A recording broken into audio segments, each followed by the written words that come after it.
Hello et bienvenue sur le podcast Take Care and Keep Going, le podcast dans lequel je te partage mes expériences personnelles afin d'attiser ta curiosité et te donner envie de prendre soin de toi. Aujourd'hui pour cet épisode 6 et dans la série J'ai testé pour vous, j'avais envie de vous parler des événements autour de la spiritualité, à savoir les expériences extraordinaires présentées par Alexandre Chavoué au Grand Rex à Paris et les Lumières de Gaïa organisées par Gaïa Méditation. Alors, que valent ces événements? Est-ce qu'il y a un intérêt à participer à ce genre d'événement? Et quelles sont leurs promesses? J'ai participé à 2 reprises aux Lumières de Gaïa en 2023 et en 2025. L'événement se déroulait au Palais des Congrès de Versailles, qui est franchement un lieu incroyable et je pense qu'il a participé même à l'ambiance de l'événement. Plusieurs intervenants au programme sont présentés sur 2 jours et pour ma part, j'ai à chaque fois participé aux 2 journées.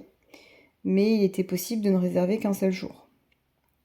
La promesse des frères Clément, c'est de rencontrer le divin qui est en vous. Je suis tombée par hasard sur la pub de l'event sur Insta, parce que je suivais Stéphanie Dordain, en fait, avec qui j'ai commencé à méditer. J'accrochais beaucoup à ses vidéos méditatives et quand j'ai vu qu'elle participait à cet event, je me suis dit bon bah let's go, je vais aller tester. Et j'y suis allée seule car j'étais à la fois super curieuse et en même temps j'étais d'avance rassurée de me dire que les personnes qui y participaient seraient forcément ouvertes d'esprit et sensibles à la spiritualité. Donc j'avoue que ça me rassurait pas mal. Je me suis absolument posé aucune question, j'y suis allée sans réfléchir.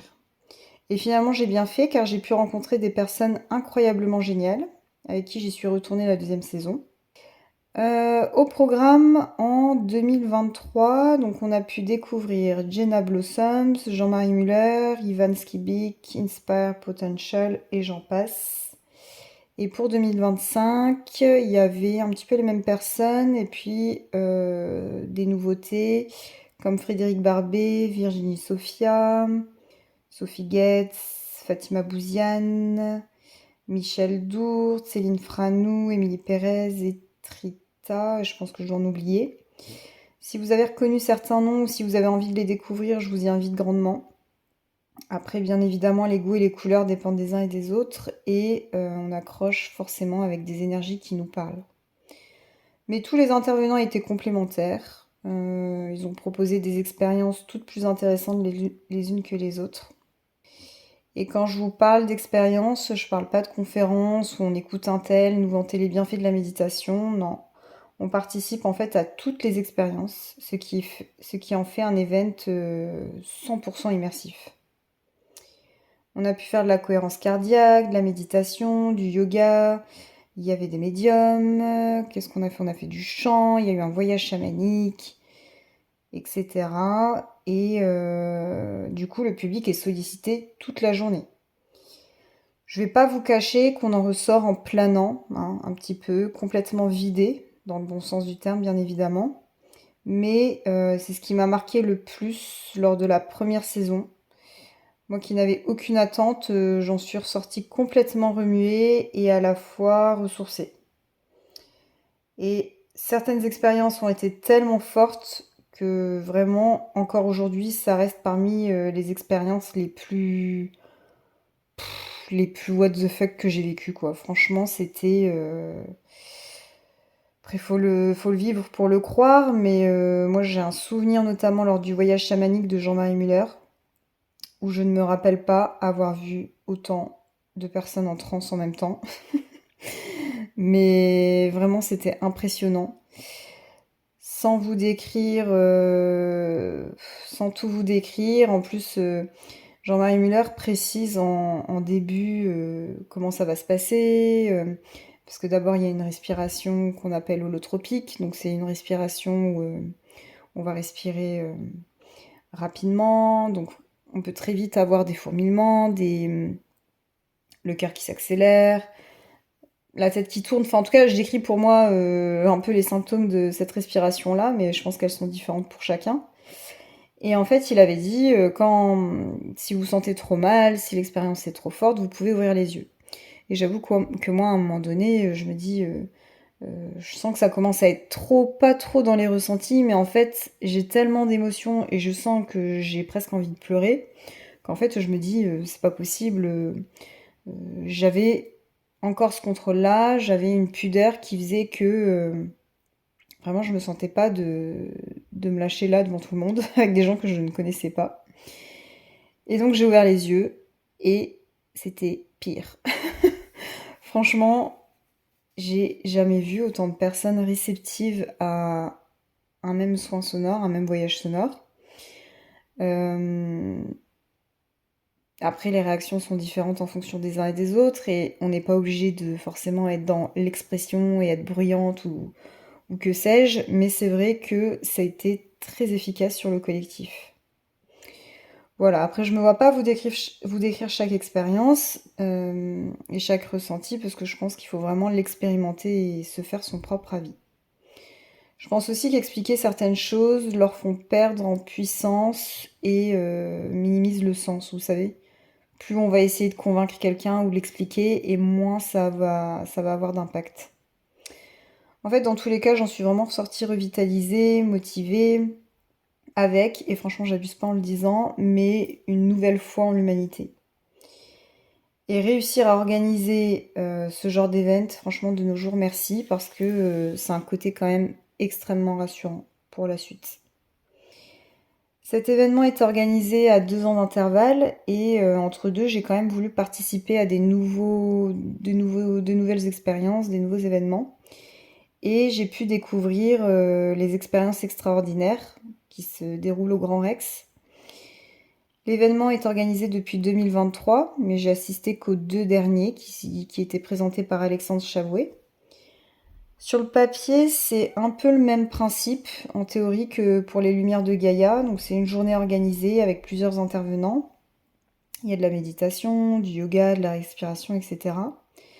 Par contre, en revanche, l'ambiance est complètement différente. Là, on est carrément sur un big show à l'américaine, des présentations bien montées en vidéo pour annoncer les intervenants qui s'enchaînent. Il y a quelques expériences immersives qui sont en fait entrecoupées d'interventions, donc ça va être des coachs, ça va être des retours d'expérience, voilà, certaines personnes qui vont prendre la parole. Donc c'est pas à 100% immersif. Je peux pas dire que les effets soient aussi puissants que pour les Lumières de Gaïa, mais en même temps, je suis pas sûre que ce soit possible non plus. Parce que le Grand Rex accueille 2500 personnes et que donc le public est juste énorme. J'imagine même pas l'orgaccès pour une telle journée. L'avantage, c'est que c'est plus ouvert au grand public. Je trouve que les présentations sont moins perchées, entre guillemets, si je peux dire.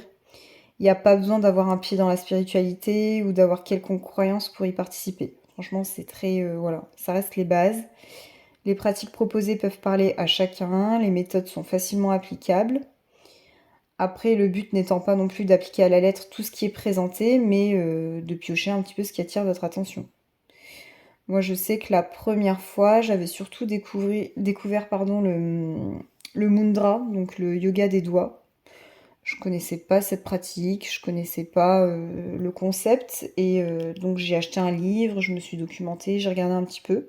J'ai pas réussi à en faire une pratique quotidienne, mais voilà, en tout cas, j'ai quand même appris quelque chose.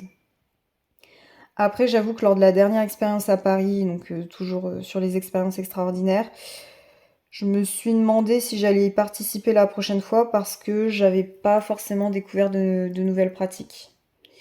Après, dans tous les cas, c'est toujours des bases intéressantes, c'est toujours des piqûres de rappel qui font pas de mal. C'est vrai que parfois,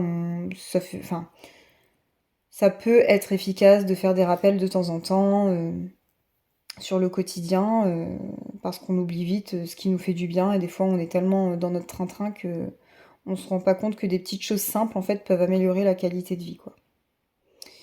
Pour ceux que ça intéresse, ils organisent un autre event qui s'appelle La vie après la vie, et ça se déroule le samedi 17 octobre 2026. C'est toujours au Grand Rex, pareil, je pense que le Grand Rex, ça vaut vraiment le coup de jeter un œil, rien que pour le lieu, c'est juste magique et incroyable. Et puisque le sujet m'intéresse, toujours au Grand Rex, j'avais participé aussi à un event qui s'appelait La conscience et l'invisible, quand la science rencontre l'inexpliqué.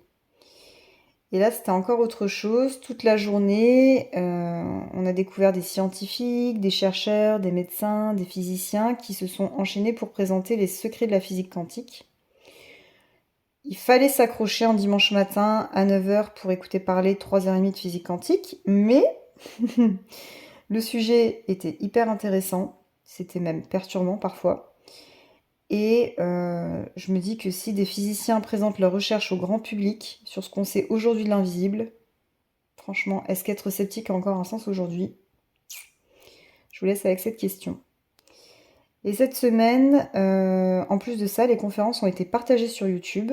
Donc même chose, si ça vous intéresse, je vous mettrai les liens sur la description, en description, parce que la thématique peut...